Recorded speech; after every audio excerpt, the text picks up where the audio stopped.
Good evening, कैसे हैं आप सभी?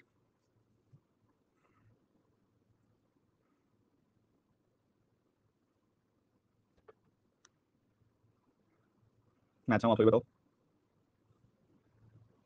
After a long time. Sir quantum 7.0 की 2 क्लासेस बाकी हैं, मेरे टर्न पड़ा है, कोई नहीं, कमिंग हफ्ते के अंदर हो जाएगी वो। सर आरबीपीओ मींस का एक कोर्स लेकर आइए। अच्छा, अलग से लेके आएँ? अभी आपके प्री मतलब उससे पहले ये कोर्स लाएँगे, उसके बाद फिर मेंस का अलग से लेके आएँगे जिसमें डीआई और हर जगह आपका डीआई और अरिथमेटिक दोनों का मिक्स्ड होगा जो। अब डीआई पे फोकस करो सर मुकेश, इस कोर्स में वही डीआई है बस। पहली बार आए हो? इस कोर्स में कराई ही डीआई है मैंने तो बस। हिंदी क्वांटम मार्केट में अवेलेबल होगी, स्वाति शायद पता करो। ऑनलाइन चेक कर लेना पहले। 1-2 मिनट वेट करेंगे, सभी को आने देते हैं क्योंकि कई दिन बाद क्लास रिज्यूम हो रही है इस कोर्स में।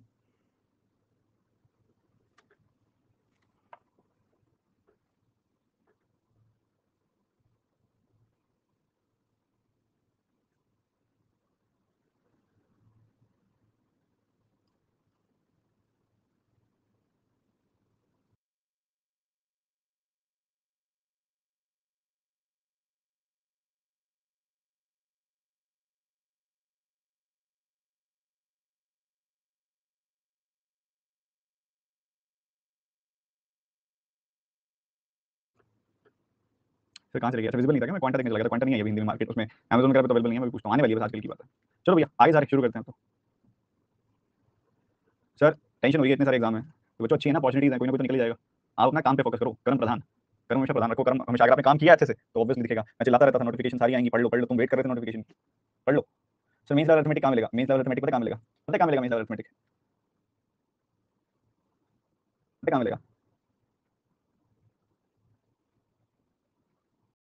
तो आज आपकी क्लास ही मिक्स है, अरिथमेटिक और ये सब चीजें बहुत बढ़िया वाली हैं।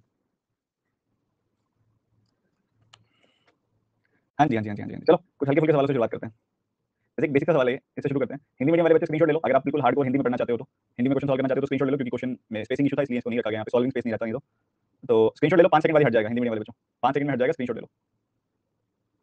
हाँ जी, इधर बताओ जरा सफिशिएंसी का क्या हिसाब है? स्टेटमेंट 1 सफिशिएंट है, 2 सफिशिएंट है to calculate the given thing?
गड़बड़ दिख रही है आपके आंसर्स में, और ऐसे सवालों में गड़बड़ दिख जाती है। पहली चीज मैं क्लियर कर दूं कि आप अगर एक्सपेक्ट करके चल रहे हैं कि बिना ऐसे अरिथमेटिक के सवालों के आपका पेपर क्वालिफाई हो जाएगा, तो आप गलतफहमी में हैं। क्योंकि पिछले साल की आईबीएस की बात है, और भी कई एग्जामिनेशन की बात है मेंस की, जिसमें डीआई का काउंट बहुत कम था। कई बार डीआई 50 60 70% देखी गई, कई बार ऐसा होगा कि डीआई आई नहीं पूरे पेपर में। फिर क्या करोगे?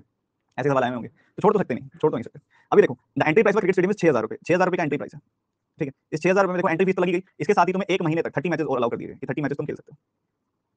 ठीक है, तो मतलब तुमने 6000 रुपए एंट्री फीस दे दी, एंट्री फीस दी 6000 रुपए, जिसमें तुम्हें बेसिकली 30 मैचेस तक खेलने का मौका मिला। 30 मैचेस तक तुम्हारे कोई एक्स्ट्रा पैसे लगे? एंट्री फीस तो लगेगी लगेगी, मैचेस के कोई पैसे लगे नहीं, मैचेस फ्री थे। एक 6000 रुपए तो लगेंगे लगेंगे, पर एंट्री पर मैच का कुछ नहीं लगा। उसके बाद कहता है कि 30 मैच से लेकर 40 मैच तक, आफ्टर 30 मैचेस 100 रुपए पर मैच लगते हैं, आफ्टर 40 मैचेस 150 रुपए पर मैच लगते हैं। तो मतलब आप 30 मैचेस खेल रहे हो तो आपको कुछ नहीं पे करना। अगर आप 31 से लेकर 40 मैचेस तक खेल रहे हो, 31 से लेकर 40 मैच तक, आपको क्या करना पड़ेगा? 50 रुपीज पर मैच देना पड़ेगा।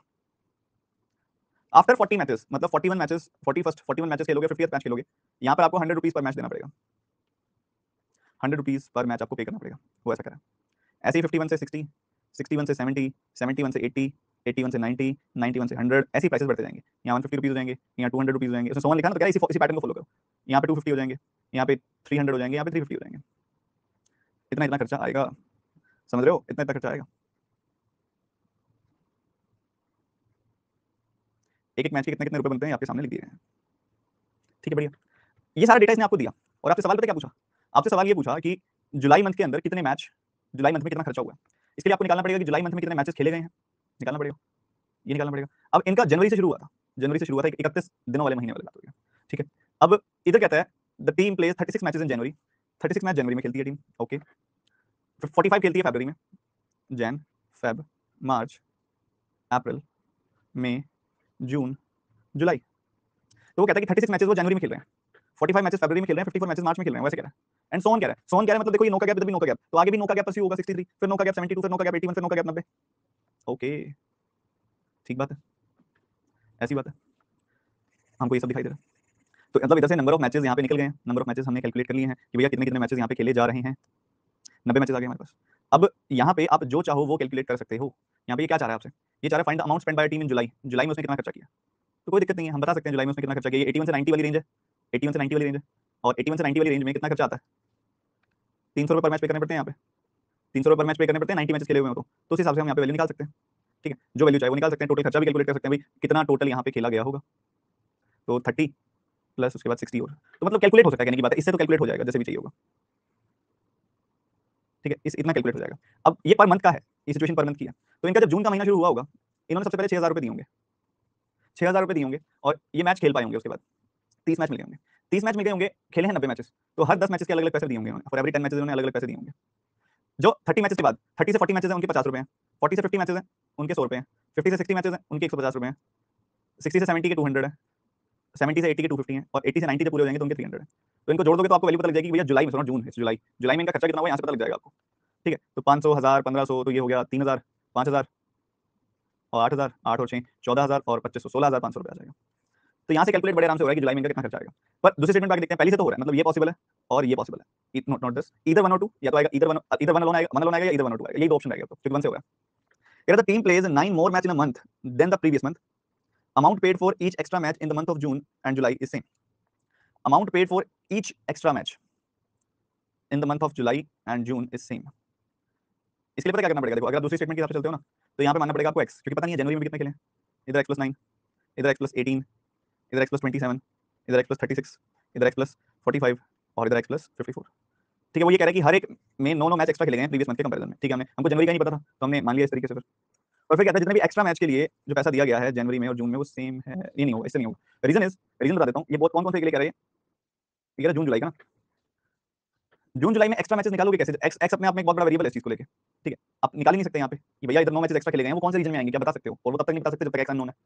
तो ये सेकंड वाले से तो नहीं हो सकता, सेकंड वाले से पॉसिबल नहीं है, तो answer is either one, only one, sorry, C option is answer. Second वाले से तो हो ही नहीं रहा, क्योंकि जब तक एक्स नोन नहीं होगा हम ड्यूरेशन नहीं सिलेक्ट कर सकते कौन सी वैल्यू होगी, और जब तक ड्यूरेशन नहीं सिलेक्ट होगी तो अलॉटमेंट कैसे होगी। एक तो बच्चा कह रहा है 30-40 के बाद 60, कहाँ है 30-40 के बाद 60, क्या कह रहे हो।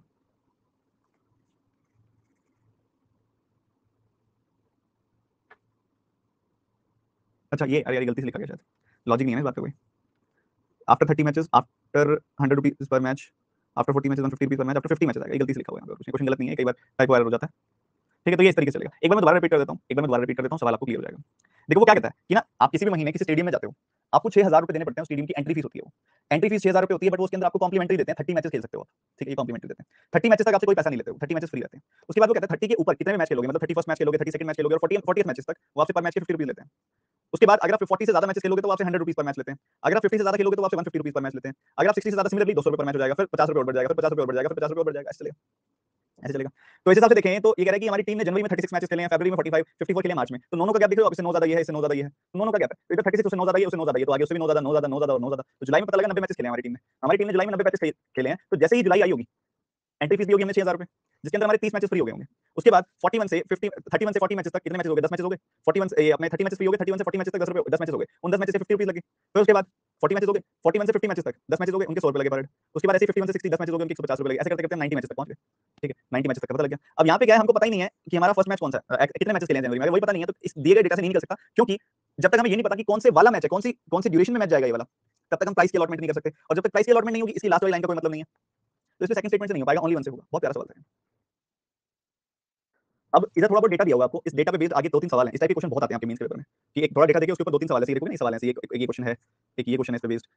ठीक है, ऐसे 2 क्वेश्चन है, ज्यादा भी नहीं है, डेटा बेस से 2 क्वेश्चन है। तो एक बार इसको देखो, कुछ सही से सॉर्ट करके लिखो, फिर क्वेश्चन दिखाता हूं। वैसे तो दिखाई देता हूं क्वेश्चन शायद, हां देख लो, क्वेश्चन भी देख लो, क्योंकि सारा डेटा आगे लिखा ही हुआ है एज़ इट इज। ठीक है, तो ये क्वेश्चन है, इस पे बेस्ड, ये डेटा है, उस पे बेस्ड एक क्वेश्चन है। ठीक है, सॉल्व करो।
एक चीज ना इसके अंदर थोड़ी सी कंफ्यूजिंग आपके लिए हो सकती है, मेरे लिए नहीं है, मैं बता देता हूं ताकि आप क्वेश्चन कॉन्फिडेंस के साथ आप अटेम्प्ट कर पाओ।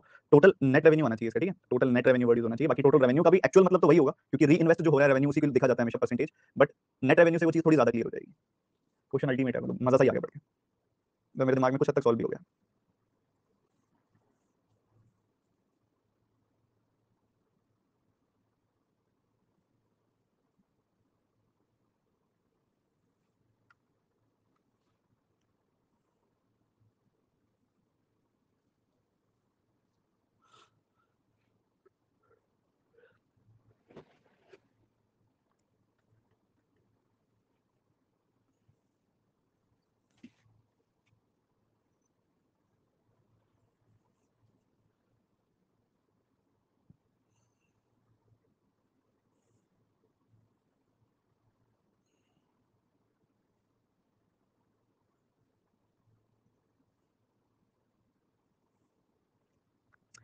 तुम थोड़ा क्वेश्चन को समझो पहले क्या दिया हुआ है। कुछ पैसा इन्वेस्ट किया, उस पर कुछ प्रॉफिट आया पहले साल, आपका रेवेन्यू बना, रेवेन्यू में से कुछ टैक्स पे किया, फिर जो नेट रेवेन्यू बचा उसको री इन्वेस्ट किया, फिर उसमें से प्रॉफिट आया, फिर उससे उसमें प्रॉफिट जोड़ा तो नया वाला रेवेन्यू आया, फिर उसमें से टैक्स पे किया, फिर नए वाला नेट रेवेन्यू आया, फिर उस पर प्रॉफिट आया, फिर उस पर टैक्स, फिर प्रॉफिट आया जो फाइनल रेवेन्यू आया, फिर उसमें से टैक्स पे किया। तो ये साइकिल कुछ ऐसे चल रही है। हमको पता है 4 सालों का जिक्र है, 4 सालों का जिक्र है इसके अंदर, first year, second year, third year, fourth year. पहले साल का कितने प्रतिशत प्रॉफिट आएगा ये अननोन है, चौथे साल में कितने प्रतिशत प्रॉफिट आएगा वो अननोन है, बट ये बता रहा है सेकंड और थर्ड ईयर में 50% और 75% प्रॉफिट आ रहा है। 50% मतलब 1/2 का प्रॉफिट आएगा, मतलब पैसा 2 से 3 हो जाएगा। 1/2 का मतलब क्या होता है, 2 से 1/3 हो जाना। 75% मतलब 3/4 की ग्रोथ, मतलब 4 पे 3 बढ़ के 7 हो जाना, यही मतलब होता है। कह रहे फर्स्ट ईयर जो प्रॉफिट हुआ है और फोर्थ ईयर जो प्रॉफिट हुआ है, कहते हैं सेम प्रॉफिट परसेंटेज है। तो मान लेते हैं कि इधर x से y हो जाता है पैसा, इधर भी x से y हो जाता है पैसा, हम ये अज्यूम कर लेंगे। तो बच्चों क्या आपको ये चार्ट देख के पता नहीं चल रहा कि यहाँ सक्सेसिव चेंज चल रहा है? क्या आपको पता लगा कि इधर सक्सेसिव चेंज चल रहा है? पहले साल मान लो x रुपीस की इन्वेस्टमेंट की होगी, फर्स्ट ईयर का तो प्रॉफिट परसेंटेज में पता नहीं, हमने x से y माना है, तो x रुपीस से y रुपीस हो गए होंगे वो, हैं? ऐसा हुआ होगा, x रुपीस से y रुपीस हो गए होंगे। फिर जैसे ही वो x रुपीस से y रुपीस हो गए होंगे, तुमने क्या कर दिया, उस पे 20% टैक्स पे कर दिया, मतलब 20% से वैल्यू घटा दी। 20% से वैल्यू घटाने का मतलब होता है 5 से 4 कर दी। ठीक है भैया, 5 से 4 कर दी वैल्यू। फिर जो नेट रेवेन्यू आया उसको फर्दर इन्वेस्ट किया दूसरे साल के लिए, दूसरे साल पैसा 2 से 3 हो जाता है। ठीक है, 2 से 3 हो गया पैसा, बढ़िया जी। फिर जो रेवेन्यू पे करोगे तुम, पैसा तुम्हारा फिर 20% कम हो जाएगा, 5 से 4 कर दोगे। फिर आ गया तीसरा साल, तीसरे साल तुम्हारा पैसा 4 से 7 हो जाता है, तो तुम्हारा पैसा 4 से 7 हो गया। फिर तुम्हें इस पे 20% टैक्स देना पड़ेगा, 5 से 4 हो जाएगी वैल्यू। चौथे साल फिर पैसा क्या है, x से y हो रहा है, जिसपे तुम्हें फर्दर फिर टैक्स देना पड़ेगा, पैसा 5 से 4 करना पड़ेगा। तो ये तुम्हारी जर्नी है सारे के सारे सालों की, जो जो कट रहा है उसको काट लो, जैसे कि 4 से 4 खत्म, और इसके अलावा 2 से 2 बार 4 खत्म। लेफ्ट साइड तो बस 5 5 5 5 ही दिख रहा है, और राइट साइड में अगर आप देखोगे तो कोई 5 नहीं दिख रहा। तो कितनी बार 5 आ गया, 1 2 3 4, मतलब 625 मल्टीप्लाई करोगे तो 625, और x है 2 बार तो x स्क्वायर। इधर देखोगे तो क्या आ रहा है, 3 आ रहा है, 16, 4 का 4 गुना 16 का 3 गुना 48, 48 का 7 गुना, ये आ गई वैल्यू। तो आपकी वैल्यू आ रही है 336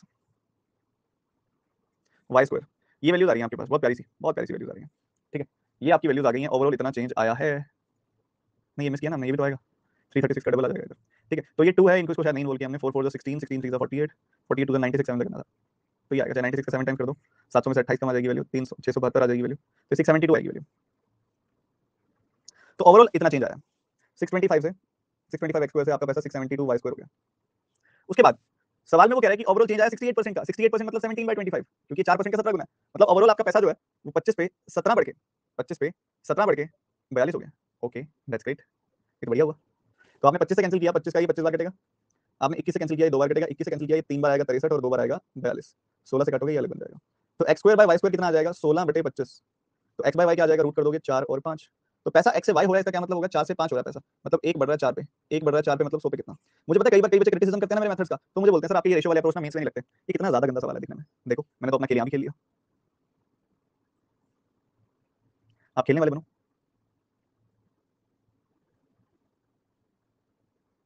सर टफ है सर, तो आप मेंस लेवल क्लास से और क्या उम्मीद रखते हो?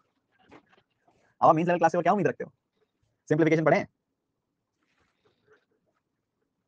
सर री इन्वेस्टमेंट का क्या, तो री इन्वेस्टमेंट वही तो है, री इन्वेस्टमेंट हो रही है तभी तो आपका सक्सेसिव लगा है। तुम इसको समझो, तुम क्या चल रहा है, तुम समझ ही नहीं रहे। मान लो किसी किसी पर्सन ने 100 रुपए इन्वेस्ट किए, पहले कंडीशन समझो क्या है। 100 रुपए इन्वेस्ट किए, मान लो पहले साल उसको 10% का फायदा हो गया, 110 रुपए रेवेन्यू आ गया।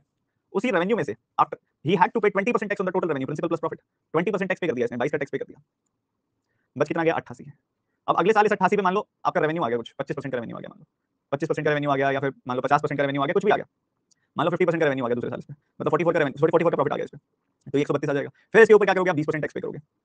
तो क्या हो रहा है, 20% टैक्स पे करके जो वैल्यू आ रही है ना, वही revenue back into the business आप इन्वेस्ट करो, remaining revenue invested back into the business. ठीक है, ये चल रहा है।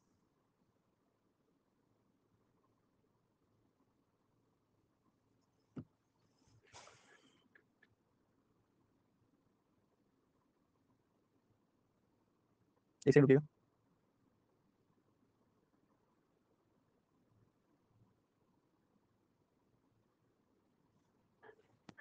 तो यहाँ पे ये चल रहा है कि भैया कुछ इन्वेस्टमेंट की, उसमें कुछ प्रॉफिट आया, प्रॉफिट जोड़ोगे तो रेवेन्यू आ गया, रेवेन्यू में से टैक्स पे करो, टैक्स पे करके जो बचेगा वो अगले साल की इन्वेस्टमेंट बन जाएगी। अगले साल तुमने इसको इन्वेस्ट किया, फिर उस पे कोई प्रॉफिट आया, फिर तुम्हारा कोई रेवेन्यू आया, रेवेन्यू आया उसमें से 20% टैक्स पे करो, फिर जो बचा वो नेट रेवेन्यू वही तुम्हारे अगले साल की इन्वेस्टमेंट हो जाएगी। कंपाउंड इंटरेस्ट जैसा नहीं लग रहा, बस कंपाउंड इंटरेस्ट में इंटरेस्ट आ जाता था, जो अमाउंट बनता था वो यहाँ पे आपको इन्वेस्ट करना पड़ता था। ठीक है, तो ये सिस्टम होता था इसके अंदर। कुछ ऐसा ही यहाँ पे हो रहा है कि भाई इधर कंपाउंड इंटरेस्ट में सिर्फ इंटरेस्ट आता था, वो हम जोड़ देते थे, अमाउंट बन जाता था। इंटरेस्ट आया, वो जोड़ दिया, इसमें अमाउंट बन गया, अमाउंट अगले साल की इन्वेस्टमेंट हो जाती थी, अगले साल का प्रिंसिपल बन जाता था। बट इसके अंदर क्या हो रहा है कि आप इंटरेस्ट पे कर, आपके पास प्रॉफिट आ रहा है, प्रॉफिट आने के बाद जो अमाउंट बन रहा है, जो रेवेन्यू आ रहा है, उसमें से आप टैक्स पे करते हो, उसके बाद जो आता है वो अगले साल की इन्वेस्टमेंट बनती है। फिर अगले साल की इन्वेस्टमेंट आ गई, उस पर प्रॉफिट आया, और उससे क्या आया, आपका रेवेन्यू आया, रेवेन्यू में से फिर टैक्स पे किया, फिर वो अगले साल की इन्वेस्टमेंट बन गई, फिर उसमें प्रॉफिट आएगा, फिर तुम्हारा उससे रेवेन्यू आएगा, रेवेन्यू पे टैक्स पे करोगे, फिर अगले साल की इन्वेस्टमेंट बनेगी। ये प्रोसेस चल रही है। अब तुम्हें इधर क्या नहीं पता, तुम्हें ये नहीं पता, देखो पहले साल तुम्हारा पैसा कितना हुआ ये नहीं पता, फर्स्ट ईयर। तो मान लेते हैं फर्स्ट ईयर पैसा एक्स से वाई हो गया, फिर उसके बाद तुमने क्या किया होगा, 20% टैक्स पे कर दिया होगा, फिर जो भी आया होगा उसके ऊपर सेकंड ईयर में कितना प्रॉफिट आया 50%, वो 50% बढ़ गई होगी वैल्यू। फिर जो भी वैल्यू नया वाला रेवेन्यू आ गया होगा, फिर उस पे तुमने 20% टैक्स पे कर दिया होगा। फिर जो भी आया होगा तीसरे साल तुम्हें 75% का फायदा हो गया, फिर जो भी आया होगा उस पे तुमने 20% टैक्स पे कर दिया, 20% टैक्स पे कर दिया। और रुकिएगा, बाहर कोई है, एक बार मैं भी आता हूँ, आप एक बार इस क्वेश्चन को दोबारा से एक बार अपने हाथ से करके देखो कि ऐसा कैसे आया। ठीक है, एक बार देखो इसको सॉल्यूशन, मैं भी आता हूँ, मैं रिपीट करूंगा फिर।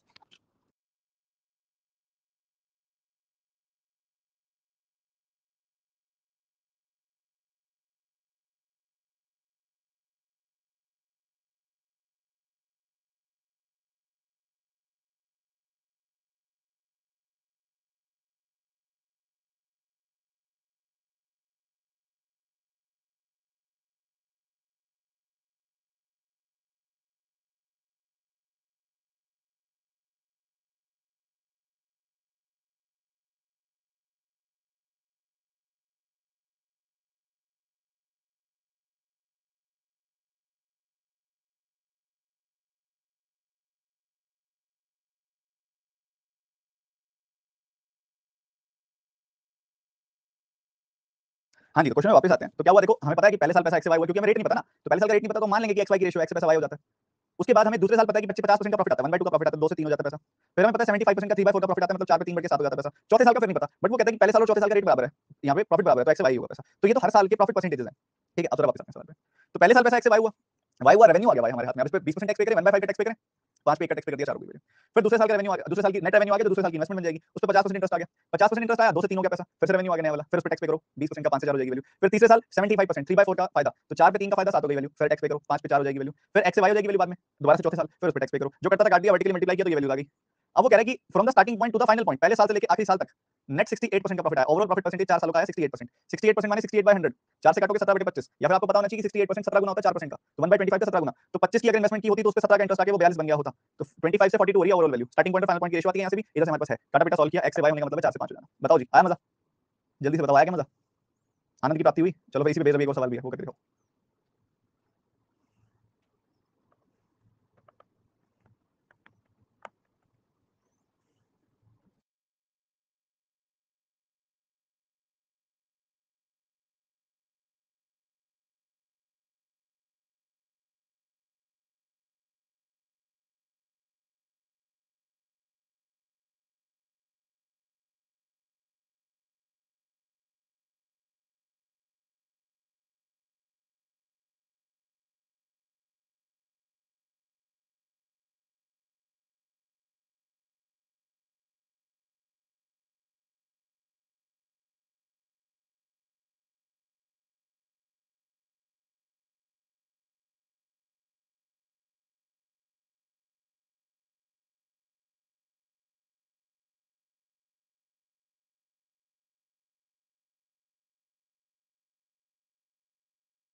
काफी सारे बच्चों ने कर लिया कैलकुलेट, काफी सारे बच्चे अभी बीच में हैं, बट ज्यादातर बच्चों का मेरे को रॉन्ग लग रहा है आंसर।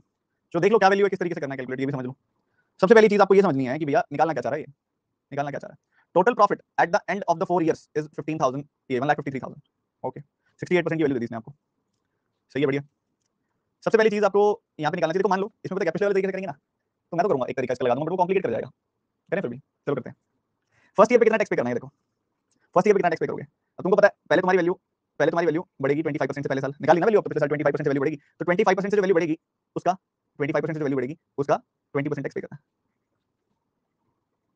उसका 20% टैक्स पे करना है। तो बेसिकली आपको निकालना है 25% के बाद बड़ी वैल्यू का 20%। ऐसे सवालों को आप जो मैं चेंज पढ़ाता हूँ ना, जैसे मान लो बताता हूँ 10% का इंक्रीज हो रहा है, तो मैं बताता हूँ उसको आप एक तो लिख सकते हो 10 से 11, एक लिख सकते हो कि वैल्यू 11/10 हो गई, दो बताता हूँ ना तरीके। ऐसे क्वेश्चन को इससे किया करो, ज्यादा फायदा होता है, ठीक है, ज्यादा फायदा होता है। तो भैया ऐसा है, सबसे पहली बात हमें पता है कि टोटल इन्वेस्टमेंट का 68% प्रॉफिट हुआ था, और ये भाई कह रहा है कि 1,53,000 का प्रॉफिट हुआ। तो 17 से काट दोगे 4 बार कटेगा, 17 से काट दोगे 9,000 बार कटेगा, 4 से काट दोगे तो 2250 बार कटेगा, तो 1% की वैल्यू आ जाएगी 2250, और 100% की वैल्यू आ जाएगी 2250 का 20 एक्स्ट्रा, 2,25,000 रुपए की इन्वेस्टमेंट हुई है, ये हमें पता है, ये हमें पता है। तो भैया जितना भी आपका प्रिंसिपल है, जितनी भी इन्वेस्टमेंट किया आपने, पहले साल आपकी वैल्यू 25% से बढ़ जाएगी, प्रॉफिट हो जाएगा, 1/4 से वैल्यू बढ़ जाएगी, जब कोई वैल्यू 1/4 से बढ़ती है तो 1 + 1/4 यानी कि 5/4 टाइम्स हो जाती है। So this will be your final revenue, this will be your final revenue होगा, पहले साल बाद का रेवेन्यू होगा। इस रेवेन्यू का 20% टैक्स पे करोगे आप, मतलब 1/5 टैक्स पे करोगे आप। तो बेसिकली जो भी आपका प्रिंसिपल होगा उसका 1/4 टैक्स पे करोगे आप, मतलब ये जो लिखा हुआ है ना 2,25,000, इसका 1/4 टैक्स पे करोगे आप। तो पहले साल का टैक्स निकाल सकते हो सीधा यहाँ से, निकल जाएगा, कैलकुलेट हो जाएगा।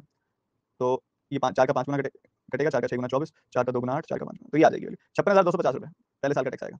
अब बात करते हैं दूसरे साल के टैक्स, ये 4 साल बाद के टैक्स की। तो जो भी प्रिंसिपल था पहले साल 1/4 से बढ़ गई वैल्यू, ठीक है, उस पे हमने 1/5 टैक्स पे कर दिया, तो 1 माइनस 1/5 4/5 आ गया आपका दूसरे साल का प्रिंसिपल, ये आ गया दूसरे साल का प्रिंसिपल। फिर उसके बाद आपने कितना फायदा होता है 50% का, 1/2 का फायदा हो जाएगा, 1 + 1/2 3/2 हो जाएगी वैल्यू।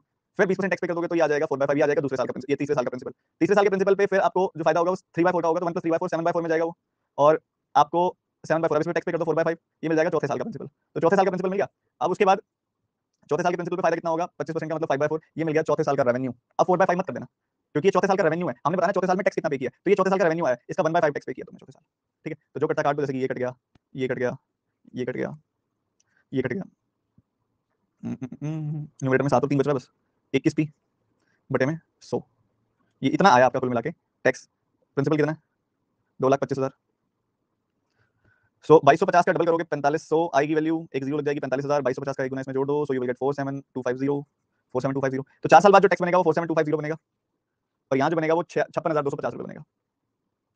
4 साल बाद का टैक्स बनेगा 56,250। हमने बताना है difference between the tax paid, ऐसे ही आएगा ना। मुझे लग रहा है कुछ मिस कर दिया हमने, कोई वैल्यू मिस कर दी।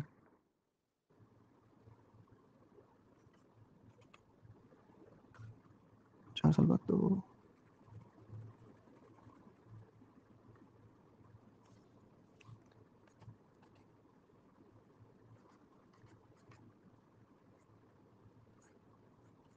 हाँ, 50 आएगी ना, मैंने 4 क्यों ले ली? तो मुझे लग रहा है कुछ गड़बड़ हुई है कि आंसर बड़ा सही से नहीं आ रहा। तो ऐसे करो ना, कट तो गया ही है, तो नीचे 50 की 50 आएगा, 85 पर नीचे तुम 100 ही ले लो, पर नीचे 2 से मल्टीप्लाई कर दो, तो ये 21 की जगह 42 ले लो, और इससे क्या आएगा, तुम्हारी वैल्यू डबल आ जाएगी, बस ये फर्क पड़ेगा। तो ये नहीं आएगी वैल्यू, इससे डबल आएगी। 47,000 का डबल होता है 94,000 और 500। तो 94,500 में से 56,250 घटा दो, 448 और 38,250 विल बी योर आंसर। ये डिफरेंस आ जाएगा, 38,250 will be your difference. C option will be your answer. अब एक तरीका तो इसको करने का ये था, एक और तरीका बताऊं इसको करने का, एक और तरीका बताऊं इसको करने का। सुनो सुनो सुनो सुनो सुनो सुनो सारे सुनो। एक और तरीका इसको करने का है ये कि आप क्या करो, हाँ, आप 100 यूनिट्स मान लो, आपका प्रिंसिपल 100 यूनिट्स है, मान लो, क्या दिक्कत है। तो 100 यूनिट की वैल्यू आ गई आपके पास। देखो पहले साल कितना टैक्स, पहले साल कितना टैक्स पे किया देख लो। 100 यूनिट वैल्यू थी, पहले साल आपको 25% का फायदा हुआ था, अगर याद हो तो निकाला था ना आपने, पहले साल 25%, दूसरे साल 50%, तीसरे साल 75% और चौथे साल पे 25%।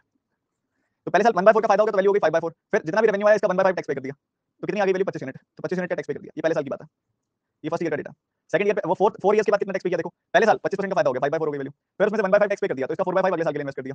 फिर अगले साल 50% का फायदा हो गया, 1/2 का फायदा हो गया, तो 3/2 हो गया अमाउंट, फिर उसमें से 4/5 1/5 टैक्स पे कर दिया, 4/5 रह गया। फिर अगले साल पे 75% का फायदा हो गया, 3/4 का फायदा हो गया, 7/4 बन जाएगा आपका रेवेन्यू। फिर उसमें से 1/5 टैक्स पे कर दिया, 4/5 रह गया। फिर उसका अगले साल आपको 25% का फायदा हो गया, 25% का फायदा हो गया, 1/4 का फायदा हो गया, 5/4। अगले साल अब वो नहीं करना, 4/5 नहीं करना, 4/5 करोगे तो फाइनल अमाउंट पता लग जाएगा आपको। ये पता, इससे पता लगा, पता क्या, इससे पता लगा कि कितना इन्वेस्टमेंट हुआ है चौथे साल के लिए, सॉरी कितना आपका रेवेन्यू आया चौथे साल में, इसका 1/5 इंटरेस्ट होगा, क्योंकि मुझे इंटरेस्ट कैलकुलेट, ये मुझे टैक्स कैलकुलेट करना है, तो मैं 1/5 इसका कैलकुलेट करूंगा। तो जरा काटो, 5 से 5 कट गया, 4 से 4 कट गया, 4 से 4 कट गया, इस 5 से ये वाला 5 कट गया, ये 4 से ये वाला 4 कट गया, 5 5 25 टू 50 से ये 2 टाइम्स कट गया, तो 7 का 3 गुना 21 का 2 गुना 42 यूनिट आ गई वैल्यू।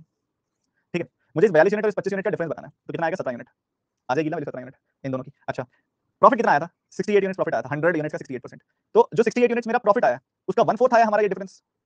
तो मतलब ये जो वैल्यू लिखी हुई है, इसका 1/4 कर दूं तो मुझे आंसर पता लग जाएगा मेरा, 1/4 कर दूं। अच्छा एक बात बताओ, 1,53,000 को मैं 1,52,000 प्लस 1,000 लिख सकता हूँ। 1,52,000 का 1/4 कितना होता है, 38,000, और 1,000 का 1/4 कितना होता है, 250। तो 38,250 सी ऑप्शन इसका आंसर। ऐसे खेल लो, ये भी एक तरीका, ये मस्त है। अच्छा 4 से क्यों डिवाइड किया ये बताओ बच्चों, क्योंकि 4 से इसलिए डिवाइड किया क्योंकि तुम्हें डिफरेंस निकालना है दोनों टैक्सेस का, 42 और 25, दोनों टैक्सेस का डिफरेंस कितना आ रहा है, 17 यूनिट। तुम्हारे पास कौन सी वैल्यू है, ये 1,53,000 कौन सी वैल्यू है, ये वो 68% है जो लास्ट क्वेश्चन का था। लास्ट क्वेश्चन में कह रहा था ना 68% ओवरऑल प्रॉफिट हुआ है, 4 सालों का प्रॉफिट 68% है। आपने प्रिंसिपल 100 यूनिट्स माना है, उसका 68% कितना आएगा, 68 यूनिट्स। तो आपके पास 68 यूनिट्स की वैल्यू है, ये आपने 17 यूनिट्स की वैल्यू निकालनी है, 17 4 68 होता है, ये 68 यूनिट्स की वैल्यू है, आपने 17 यूनिट्स की वैल्यू निकालनी है, 68 का 1/4 होता है 17। तो आप भी इस 1,53,000 का 1/4 कर लीजिए, यू विल गेट 38,250। तो अल्टीमेट है भाई, मजेदार है बिल्कुल, दिमाग के सारे पेज जो थे ना वो जो ढीले ढाले हो गए थे, बस टाइट होने लगे, बड़ा मजा आने लगा। आज कई दिन बाद सॉल्व कर रहे हैं, बढ़िया अच्छी क्वालिटी का कंटेंट। अगले पे चलते हैं। आपको क्या दिया हुआ, कुछ डेटा दिया हुआ है, उसके बाद पता क्या कहता है, which of the following option satisfies x and y in the equation. लगाओ दिमाग, सॉल्व करो।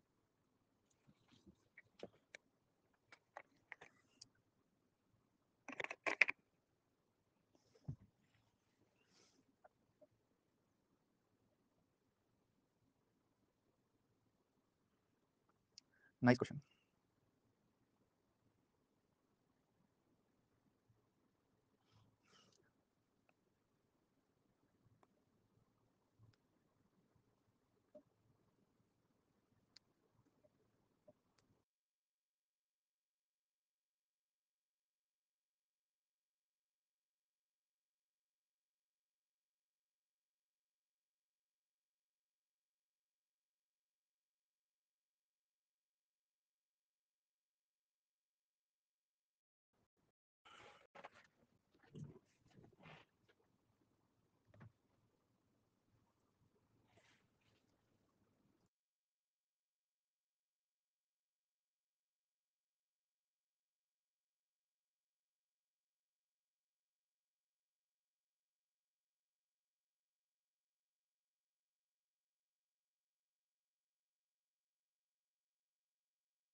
एक मन से ना एक आवाज आ रही है, पूछ लूंगा तुमसे।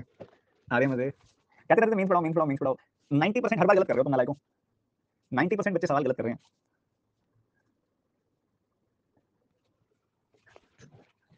तो मैं तो कुछ कह ही नहीं रहा, सीखने को तो मिल ही रहा है, मजे आ रहे हैं कि नहीं आ रहे ये बताओ। अच्छा चलो क्वेश्चन को फिर सही जगह से हिट करना सीखो। काम की चीज वो यहाँ से दे रहा है, देखो अगर आपने नोटिस किया तो काम की चीज वो यहाँ से दे रहा है। कह रहा है कि बच्चा, तीन लोग है ना, मैन है, वुमेन है और बच्चे हैं। तो कह रहा है एक बच्चा 50% लेस एफिशिएंट है एक वुमेन से। 50% लेस एफिशिएंट का क्या मतलब है कि एक वुमेन अगर 2 यूनिट काम कर रही है तो बच्चा उससे एक कम यानी कि 1 यूनिट काम कर रहा है। फिर बोलता है कि वुमेन जो है वो 50% लेस एफिशिएंट है मैन से। मतलब एक मैन अगर 2 यूनिट काम कर रहा है तो वुमेन 1 यूनिट काम कर रही है। अब देखो वुमेन का काम तो दोनों जगह पे बराबर होना चाहिए, तो इनको बराबर कर लो। एक और 2 को बराबर किया, 2 बना लिया, उसके लिए इसको 2 से गुना करना पड़ेगा, तो इसको भी 2 से कर दिया। तो बेसिकली आपके पास क्या इशू आ गई, मैन, वुमेन एंड चिल्ड्रन, ये 4, ये 2 और ये 1 यूनिट काम कर रहे हैं। इतनी इनकी एफिशिएंसी है। इनिशियली शुरू में जो पहली लाइन दी हुई है ना, डिक्रीज और ये डिक्रीज इंक्रीज होने से पहले इनिशियली जो एफिशिएंसी की रेशियो थी वो 4:1 थी। बाद में क्या चेंजेस आ गए, नए वाले चेंजेस क्या आ गए, कहते हैं मैन की एफिशिएंसी हमने 25% से घटा दी। मतलब जो मैन 4 यूनिट काम कर रहा था 25% कम, यानी कि एक कम, अब वो 3 यूनिट काम कर रहा है। एक वुमेन की एफिशिएंसी हमने 50% बढ़ा दी। जो वुमेन 2 यूनिट काम कर रही थी उससे 1 यूनिट ज्यादा यानी कि 3 यूनिट काम कर रही है। और जो बच्चा काम कर रहा था वो 100% ज्यादा काम कर रहा है। मतलब पहले 1 यूनिट काम कर रहा था, 1 यूनिट में 1 ज्यादा यानी कि 2 यूनिट काम कर रहा है। ये 2 अलग-अलग केसेस आपके सामने इन्होंने रख दिए। बहुत अच्छी बात है जी, बहुत अच्छी बात है। अब इतनी बात हो गई जी, क्लियर से हो गई इतनी बात तो। और उसके साथ ही पता है वो क्या बोलता है, टाइम टेकन बाय वुमेन। जो इनिशियल केस की बात हुई ना, इनिशियली इतना काम करते थे, उसके बाद एक वुमेन पूरे काम को कंप्लीट करने में 60 दिन लेती थी। वुमेन काम कितना करती है, 2 यूनिट। 60 दिन में कितना हो जाएगा, 60 टू 120। मतलब इस पूरे सवाल में जो टोटल वर्क है वो है 120 यूनिट्स। ये कुछ बातें हमने अभी इसमें से निकाली हैं, कुछ बातें ये वाली हमने इसमें से निकाली हैं जो बहुत काम की साबित होंगी ऑब्वियसली, ठीक है। उसके बाद शुरू में x+2 मैन काम कर रहे हैं। कितने मैन काम कर रहे हैं, x+2। वुमेन कितनी काम कर रही है, y+10। और बच्चे कितने काम कर रहे हैं, z-8। और एक दिन में पूरा काम कर देते हैं। और एक मैन एक दिन में तो 4 यूनिट काम करता है। तो x+2 मैन कितना कर लेंगे, इतना। एक वुमेन एक दिन में 2 यूनिट काम करती है, तो y+10 वुमेन कितना कर लेंगे, इतना। और बच्चे कितना कर लेंगे, इतना। तो इनका कंबाइंड वर्क कितना आ जाएगा बच्चों, इनका कंबाइंड वर्क टोटल वर्क के बराबर, क्योंकि इन्होंने काम तो पूरा कंप्लीट कर दिया 120। तो ये आ गया 4x+8 + 2y + 20 + z-8 is equal to 120। And you will get 4x + 2y + z is equal to 8 से 8 कट जाएगा, ये 20 राइट हैंड साइड चला जाके 100 बन जाएगा। सही है यार, बढ़िया, बहुत सही है। उसके बाद दूसरी सिचुएशन पे आ जाओ। फिर एफिशिएंसी चेंज हो गई ना, उसके बाद x-3 मैन काम कर रहे हैं, y+12 वुमेन काम कर रही हैं, एंड z-11 बच्चे काम कर रहे हैं। और इन्होंने भी 120 यूनिट काम कर लिया। कैसे किया, नई वाली एफिशिएंसी के साथ किया। तो ये लोग 3 यूनिट काम कर रहे हैं, ये भी 3 यूनिट काम कर रहे हैं, और ये 2 यूनिट काम कर रहे हैं, और इनका कंबाइंड कितना आ गया, 120। ठीक है, तो ये क्या बन गया, 3x - 9 + 3y + 36 + 2z - 22 is equal to 120। So 3x + 3y + 2z इतना आया, बिल्कुल आया। और क्या आया, 22 एंड 9 दोनों नेगेटिव है, so this will be -31। 36 - 31 will be 5।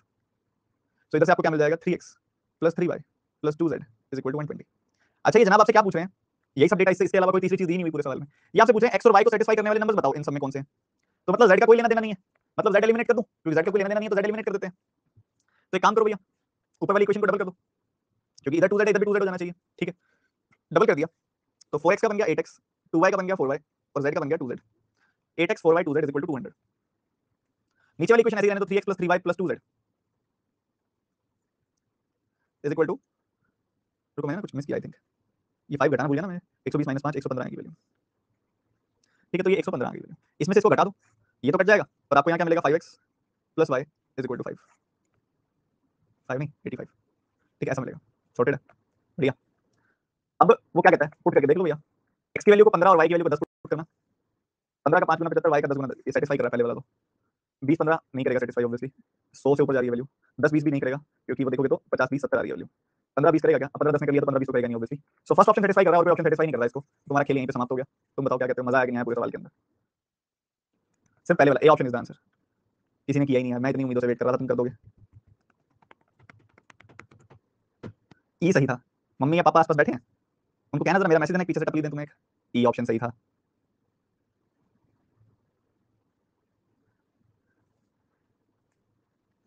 ठीक है सर, वेरिएबल देख के दिमाग घूम जाता है, एग्जामिनर भी यही चाहता है कि तुम्हारा दिमाग घूम जाए। अब मेरे हिसाब से जितना हमने इसका सॉल्यूशन किया है, एक ढंग का छोटा सा अरिथमेटिक का क्वेश्चन आ जाता है, वो इतना सॉल्यूशन तो दे ही देता है। ठीक है, कोई ज्यादा लंबा चौड़ा सॉल्यूशन तो नहीं किया हमने इसका, बट हमने जल्दबाजी कर दी थोड़ी सी, है ना। एक बच्चा 120 के पीछे पड़ा हुआ, 120 कैसे आया बच्चों, एक वुमेन कितना काम कर रही है, 2 यूनिट। ये वाली तो कंडीशन है कि बढ़ा दें घटा दें तो काम इतने इतने लोग करेंगे, नीचे वाली वाली तो कंडीशन बेस्ड है, एक्चुअली इतना काम हो रहा है।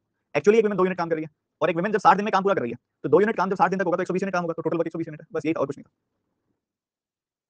अब आपको 2 क्वेश्चन दिए जा रहे हैं इस पे बेस्ड, करो सॉल्व। ये सारा डेटा है, इस पे बेस्ड ये वाला क्वेश्चन है, एक और क्वेश्चन भी है इस पे बेस्ड, तो करो सॉल्व। बहुत आते हैं आपके IBPS PO mains, SBI PO mains में भी ऐसे सवाल बहुत आते हैं जो अभी तक हमने किए हैं और जॉब कर रहे हैं, और आपके क्लर्क मेंस में भी सब जगह पे आते हैं। लेवल हल्का फुल्का ऊपर नीचे होता रहता है। टाइप बड़ी पसंद आई हुई है हमको ये वाली। एक डेटा दो, उसपे दो बड़े बढ़िया बढ़िया क्वेश्चन दे दो, तीन बढ़िया बढ़िया क्वेश्चन दे दो।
चलो जी, आप मुझ पे छोड़ दो सवाल को और मेरी बात सुनो बस ध्यान से। कह रहे कि एक स्कूल है एक्स स्टूडेंट्स का, हमें नहीं पता कितने स्टूडेंट्स हैं, बट ही सेज कि एक्स स्टूडेंट्स हैं। उसमें से 23% तो फेल हो गए तीनों सब्जेक्ट्स में। मतलब बाकी बचे हुए 77% बच्चे अलग अलग तरह से, कोई एक में कोई दो में तो कोई तीनों में पास हुआ है। ठीक है। नंबर ऑफ स्टूडेंट जो इकोनॉमिक्स एंड हिंदी में पास हुए हैं वो 40% है ओनली इकोनॉमिक्स वालों से। Number of student only Hindi में पास हुए हैं वो 20% ज्यादा है उनसे जो इंग्लिश और एग्जैक्टली वन मोर सब्जेक्ट में पास हुए हैं। Number of student only Hindi only English only commerce pass हुए हैं वो 9 10 बड़ा लिमिटेड सा डेटा दिया। तो हम बेसिकली पास का अगर हम स्ट्रक्चर बनाएं कि पास का स्ट्रक्चर कैसा बनेगा, तो ये एक सर्कल है, ये एक और सर्कल है, और ये एक और सर्कल है। ये तीनों सर्कल अलग अलग डेटा आपको प्रोवाइड कर रहे हैं। ठीक है। ये हम कह सकते हैं कि इकोनॉमिक्स का डेटा है, ये इकोनॉमिक्स में पास हुए लोग हैं, ये हिंदी में पास हुए लोग हैं, और उसके बाद आगे तीसरा सब्जेक्ट कौन सा, इंग्लिश। ये इंग्लिश की बात कर रहे हैं यहाँ पे। ठीक है, एकदम क्लियर है। इस कोर्स में हमने स्टार्टिंग में वेन डायग्राम का बेसिक पढ़ा था बहुत अच्छे से, उम्मीद करता हूं आप सबने देखा हुआ होगा वो। हर एक सेक्शन वाइज मतलब होता है, इधर थोड़ा सा हमको डेटा डायरेक्ट नहीं दिया हुआ। ओनली हिंदी वाले, ओनली इंग्लिश वाले और ओनली इको वालों की रेशियो यहाँ पे दे दी। तो मान लूंगा कि value 90 units, 80 units and 100 units है। ठीक है, उसी रेशियो में मैंने तीन वैल्यूज मान ली, 90 units, 80 units and 100 units. Only Hindi 90 units, only English 80 units, only economics 100 units. तो कौन कौन सी जगह बच गई, सिर्फ ये तीनों जगह हमारे पास बच गई। ये तीन जगह बच गई हमारे पास, ज्यादा कुछ दिक्कत नहीं है, तीन जगह बची हुई है। ठीक है, आगे बढ़ते हैं। आगे बढ़ोगे तो कहता है कि ऐसे स्टूडेंट्स जो पास हुए हैं इको और हिंदी में, इको और हिंदी में पास हुए, मतलब यहाँ पे पास हुए और यहाँ पे पास हुए, मतलब इस पूरे रीजन की बात को कर रहा है कि पूरा का पूरा रीजन जो है, ये पूरा का पूरा रीजन जो है ये 40% है ओनली इको का, मतलब 100 का 40%, मतलब इन दोनों को मिला के जो आएगा वो 40 आएगा। ठीक है, इन दोनों को मिला के जो आएगा 40 आएगा। ठीक है, बढ़िया बात है। फिर कहते हैं number of students who passed in only Hindi is 20% more than the number of students who passed in English and exactly one more subject. English के साथ साथ एक और सब्जेक्ट में जो पास हुए हैं, मतलब वो इसकी बात कर रहा है और वो इसकी बात कर रहा है। मतलब देखो, इंग्लिश के साथ साथ एक सब्जेक्ट हो यानी कि हिंदी, तो इंग्लिश एंड हिंदी में पास हुए हैं वो लोग, एक तो ये केस हो गया, और एक इंग्लिश एंड इकोनॉमिक्स में पास हुए हैं वो लोग, एक ये केस हो गया। मतलब इन दोनों का जो सम है इसका डेटा वो आपको कह रहा है। ठीक है, तो यार पहले उसने इसका डेटा दे दिया, फिर उसने इसका डेटा दे दिया। मतलब बेसिकली हम कह सकते हैं कि हमारे पास ए बी सी डी, हमारे पास ए प्लस बी की वैल्यू भी आई है अभी 40 यूनिट्स, और सी प्लस डी की वैल्यू भी हमारे पास आ जाएगी। वो कैसे आ जाएगी, सी प्लस डी की वैल्यू कैसे आ जाएगी हमारे पास, कह रहा है 20% ज्यादा, मतलब 1/5 ज्यादा, मतलब 5 पे एक ज्यादा 6। ओनली हिंदी वाली वैल्यू 6 है, पर ओनली हिंदी वाली वैल्यू तो कितनी है, ओनली हिंदी वाली वैल्यू 90 यूनिट है। तो 6 यूनिट की वैल्यू 90, एक की वैल्यू 15, 5 की वैल्यू 5 गुना 15 यानी कि 75, 75। तो सी प्लस डी की वैल्यू आ गई 75 यूनिट्स। ओके, बहुत बढ़िया। तो टोटल वैल्यू निकाल सकते हो क्या, टोटल वैल्यू निकाल दो। 100 प्लस 90 प्लस 80 कितनी आ गई वैल्यू, 190 एंड 80 आ गई 270, प्लस 40 प्लस 75 यानी कि 115। तो ये आ गई वैल्यू 385 यूनिट्स।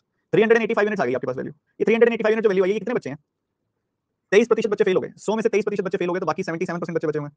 तो एक 5 बार कट जाएगा, 1% की वैल्यू आ गई 5 यूनिट, और 100% की वैल्यू आ गई 500 यूनिट। मतलब हम घूम फिर के कह सकते हैं जी टोटल बच्चे थे 500 यूनिट, टोटल बच्चे थे 500 यूनिट, उसका 23% बच्चे यानी कि 115 यूनिट बच्चे हो गए फेल। और बच गए 385 यूनिट्स बचे, ये सारे हुए हैं पास, और इन्हीं का डिस्ट्रीब्यूशन है यहाँ पे, जिसमें से हमें नहीं पता ए और बी और सी और डी में कितने कितने, बस ये पता है कि a + b है 40 और c + d है 75। ठीक है, इस पेज पे सारा निचोड़ है। अब आ जाओ इधर, क्वेश्चन पे आ जाओ, इससे ज्यादा डेटा इधर से तो कैलकुलेट हो नहीं सकता, इधर से इतना ही निकलेगा। फिर कह रहा है the number of students passed in at least one subject but not in English is 43%। Then what is the percent of students either failed in all three subjects और passed in all the three subjects. Okay, that's nice. तो वो कह रहा है कि at least one subject but not English. At least one subject का मतलब क्या होता है? कम से कम एक सब्जेक्ट। तो कम से कम एक सब्जेक्ट बट नॉट इंग्लिश, मतलब इंग्लिश का लेना देना नहीं है, मतलब बाकी दोनों सब्जेक्ट्स की बात हो रही है। ऐसे बच्चे जो ओनली हिंदी में पास हुए हैं, ऐसे बच्चे जो ओनली इकोनॉमिक्स में पास हुए हैं, और ऐसे बच्चे जो इकोनॉमिक्स और हिंदी में दोनों में पास हुए हैं बट इंग्लिश में नहीं। ठीक है, तो ये उन सबकी यहाँ पे बात कर रहा है कि वो 43% है टोटल बच्चों का। ऐसा हो गया। तो मतलब जिसका भी इंग्लिश से लेना देना है वो आपको हटाने पड़ेंगे इसके अंदर। ऐसी बात है ना? बात तो ऐसी है। नॉट इन इंग्लिश का मतलब पता है क्या कहना चाहता हूँ बच्चों, कि इंग्लिश वाले सर्कल से दूर। इस इंग्लिश वाले सर्कल में नहीं आएगा कोई, या तो वो होगा ओनली इको, या वो होगा ओनली हिंदी, या वो होगा ए, बस। समझ गए? या तो वो होगा ओनली इको, या होगा ओनली हिंदी, या होगा ए। ये तीन चीजों, मतलब एक तरह से 100 + 90 + ए की वैल्यू दे रहा है वो आपको। 100 + 90 + ए यानी कि 190 यूनिट्स प्लस ए की वैल्यू आपको दे रहा है। कितनी है वो? 43%। अब ऑब्वियसली टोटल स्टूडेंट्स की बात कर रहा होगा। टोटल स्टूडेंट्स है 500, 500 का 43% कितना आ जाएगा? 215। तो ए की वैल्यू आ गई 25 यूनिट। ए की वैल्यू कितनी आ जाएगी? 25 यूनिट। और अगर ए की वैल्यू आ गई 25 यूनिट, तो बी की वैल्यू ऑटोमेटिकली आ जाएगी कितनी? 15 यूनिट। आप पुट कर दो इस वाली इक्वेशन में। अब वो आपसे क्या पूछ रहा है? आपसे पूछा है what percentage of student either failed in all three subjects. 23% ऐसे बच्चे हैं जो ऑल थ्री सब्जेक्ट्स में फेल हो गए, यानी कि 115 ऐसे बच्चे हैं जो ऑल थ्री सब्जेक्ट्स में फेल हो गए, और 15 यूनिट ऐसे बच्चे हैं जो ऑल थ्री सब्जेक्ट्स में पास हो गए, क्योंकि बी का मतलब ही क्या है? ऑल थ्री सब्जेक्ट्स में पास होने वाले बच्चे। तो 15 यूनिट ऐसे बच्चे हैं जो ऑल थ्री सब्जेक्ट्स में पास हो गए। तो कुल मिला के 130 यूनिट बच्चे हो गए जो या तो सारे सब्जेक्ट्स में फेल हुए हैं या सारे सब्जेक्ट्स में पास हुए हैं। टोटल बच्चे हैं 500। तो ये उनका कितना प्रतिशत आ गई वैल्यू? 26% आ गई वैल्यू। द आंसर इज 26%, जो क्लास के सिर्फ 13% बच्चों ने बताया था। आई थिंक मुश्किल तो नहीं था अगर ढंग से तोड़ते इस सवाल को तो। बताओ।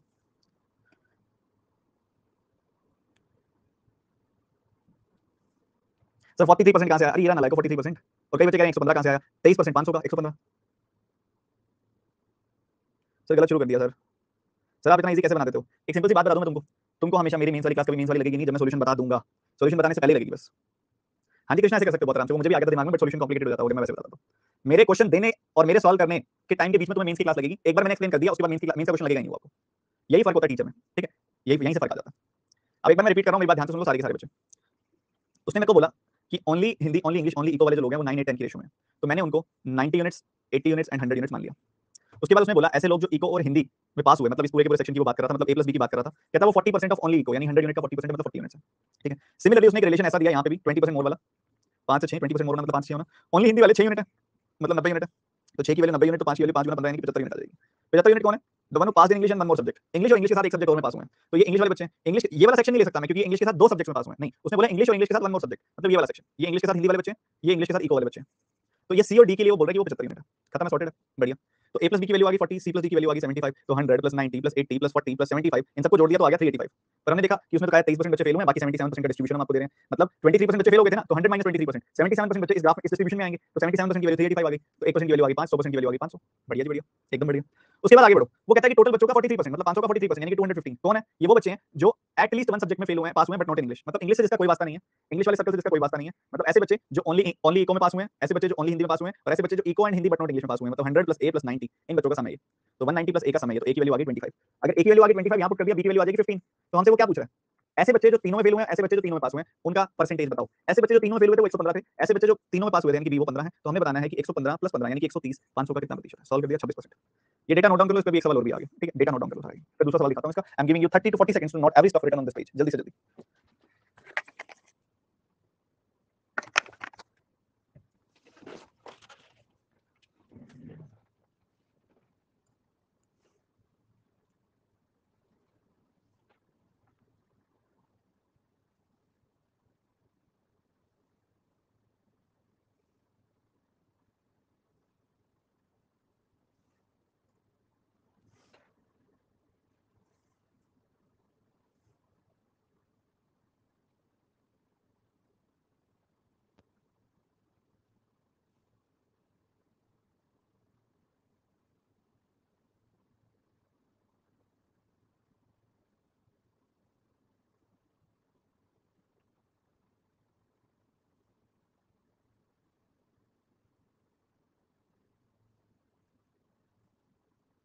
So moving to the next question.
चलिए देखिए क्या कह रहा है, 1360 जो है इंग्लिश में और इकोनॉमिक्स में पास हुए हैं।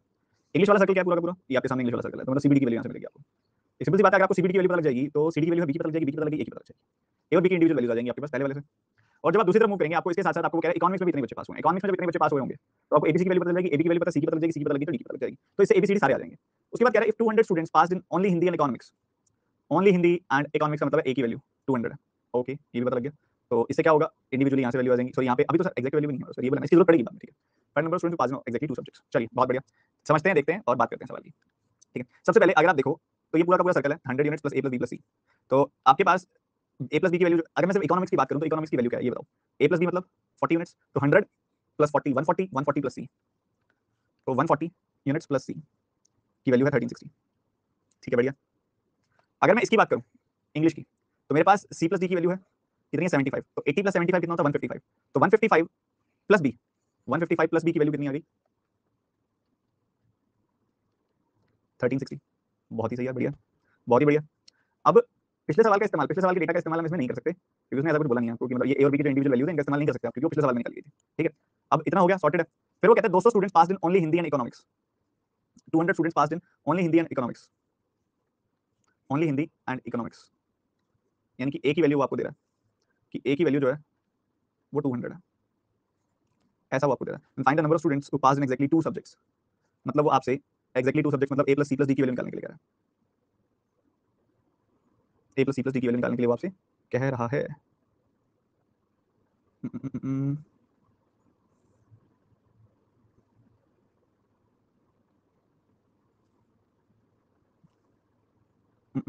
देखो बच्चों, ए की वैल्यू देने का पर्पस पता क्या है उसका, ताकि आप यहाँ से बी की वैल्यू उठा सको। ठीक है, अगर वो आपको ए की वैल्यू दे देगा, ए प्लस बी की वैल्यू जो है वो 40 है, उसने आपको ए की वैल्यू दे दी 200, तो बी की वैल्यू क्या हो जाएगी 40 यूनिट्स माइनस 200, तो आप यहाँ पे पुट कर सकते हो 155 units plus 40 units minus 200 is equal to 1360, तो ये आ जाएगा 195 यूनिट्स इज इक्वल टू 1560। तो ये देखो 8 गुना कट रहा है, क्योंकि 200 का 8 गुना 1600 होता है, ये 5 का 8 गुना 40 का, 1 यूनिट की वैल्यू आ गई 8, 1 यूनिट की वैल्यू क्या आ गई 8, तो आपको इंडिविजुअल वैल्यूज पता लग गई यहाँ पे सारी की सारी, 1 यूनिट की वैल्यू आ गई 8 यहाँ पे। सही है, अब 1 यूनिट की वैल्यू आ गई 8, तो आप यहाँ पे निकाल सकते हो, देखो ए की वैल्यू आ गई 200 है, तो इधर 1 यूनिट की वैल्यू 8 पुट कर दो दोनों जगह पे, तो सी की वैल्यू क्या आ जाएगी, सी की वैल्यू क्या आ जाएगी 14 का 8 गुना करोगे 1120, इसमें से 1120 सब्ट्रैक्ट कर दो, 240 आ गई सी की वैल्यू। बी की वैल्यू निकाल लोगे 8 पुट कर दो, 150 का 8 गुना करते आप तो 1200 मिल जाती है वैल्यू, 5 का 8 गुना 40, 1240 इसमें से घटाओगे 120 आ गई वैल्यू, तो आपके पास सी की वैल्यू भी आ जाएगी, आपके पास बी की वैल्यू भी आ जाएगी। ठीक बात।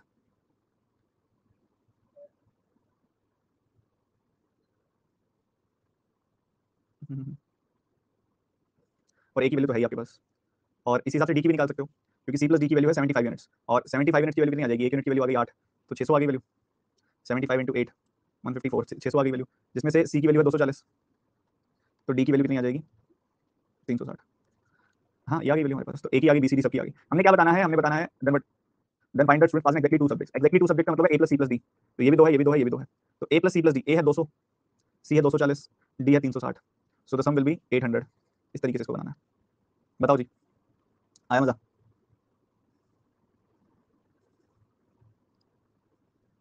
एक बार दोबारा देख लेना, सर पिछले वाली वैल्यू लेके भी बन जाएगा। हाँ कई बार क्या होता है, कंटेंट राइटर्स इतनी इतनी मेहनत नहीं करते कि दो अलग अलग सिचुएशंस बनाए, बट एग्जामिनर करेगा क्योंकि उसने एक ही पेपर डिजाइन करना है, हमारे कंटेंट राइटर्स ने रोज नया पेपर बनाना होता है।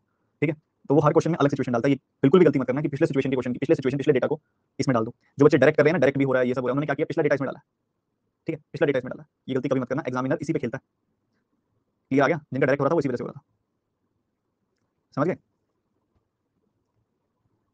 अरे यार फिर तुम वही बात बोल रहे हो, तुम कह रहे हो बी वाली वैल्यू पिछले वाली ले सकते हैं, ले सकते नहीं हो, तुम्हारा आंसर सेम आ गया क्योंकि मेरे कंटेंट राइटर ने जब क्वेश्चन बनाए तो दोनों क्वेश्चन सेम वैल्यू के साथ बना लिए, इसलिए तुम्हारे इस क्वेश्चन में जो आंसर्स आ रहे हैं, वैल्यूज आ रही हैं पिछले क्वेश्चन के साथ लेने पर एक जैसी आ रही हैं।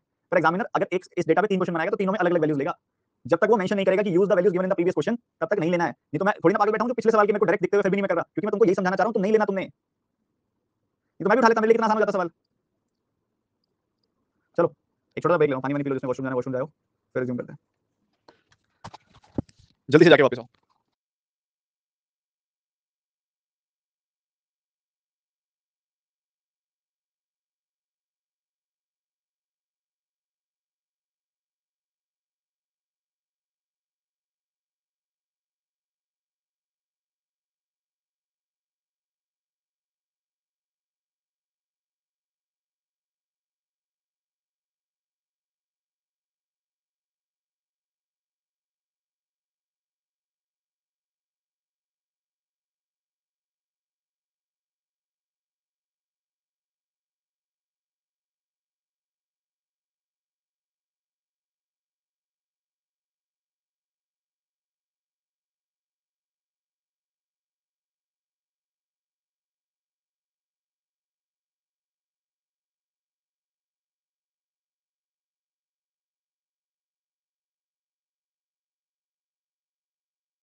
हाँ जी, रिज्यूम करते हैं। ये क्वेश्चन करके दिखाओ, ए बी सी डी, बढ़िया, सी बी ए बी, अच्छा क्वेश्चन है, करो।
चलो मैं कराता हूँ, टाइम थोड़ा पड़ा तो मैं कराता हूँ, सुनो सारे क्वेश्चन।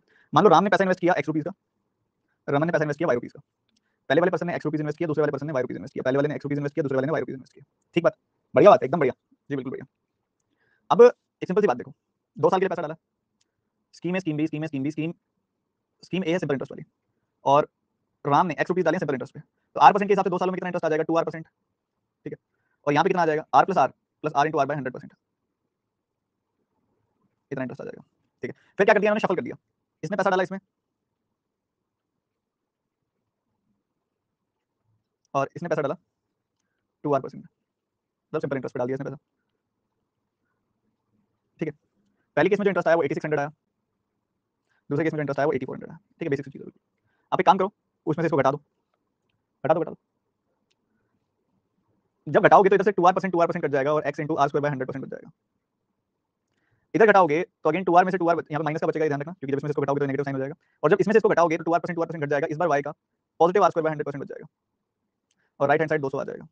ठीक है, अब r² by 100%, r² by 100% common आ गया, तो इधर बच गया y माइनस एक्स, और इधर आ गया 200। r² by 100% is equal to 200 by y minus x. ठीक है, एक परसेंटेज, देखो एक ही परसेंटेज यहाँ पड़ा रहने दो, ये 100 राइट हैंड साइड ले जाओ, तो इसमें ऐसा बन गया। ठीक है, अब r² परसेंटेज, परसेंटेज का क्या मतलब होता है, जब परसेंटेज हटाओगे तो नीचे ऑटोमेटिकली फिर से यहाँ पे 100 आ जाएगा, और जब r² बाय 100 करते हैं तो एक फ्रैक्शन आती है। अब वो फ्रैक्शन किसी इंटीग्रल रेट की होनी चाहिए, ये जरूरी है, क्योंकि उसने बोला r एक इंटीजर है। ठीक है, तो पहला ऑप्शन उठाओ, 9600 में से 6400 गया, 3200 आ गया, y माइनस एक्स आएगा 3200, तो 20000 बटे 3200, 100 बटे 16, 25 बटे 4, और r² की वैल्यू क्या आ जाएगी, 2500 बटे 4।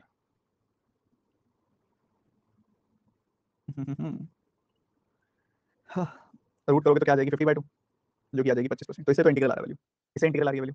इधर से देखोगे तो ये कितना आ रहा है, इनका डिफरेंस 4000, तो 20000 बटे 4000, 20000 बटे 4000, ये तुमको क्या देगा 5, और r² बाय 100 ये आ गया 5, क्रॉस मल्टीप्लाई करोगे r² 500, 500 परफेक्ट स्क्वायर नहीं होता, तो ये नहीं हो सकता। इसका डिफरेंस देखो 800 है, तो 20000 बटे 800, ये 25 आ जाएगी वैल्यू, क्रॉस मल्टीप्लाई करोगे तो 2500 आ जाएगा, r² की वैल्यू 2500, r की वैल्यू 50, तो ये हो सकता है। इनके बीच का डिफरेंस 12800, तो 20000 बटे 12,800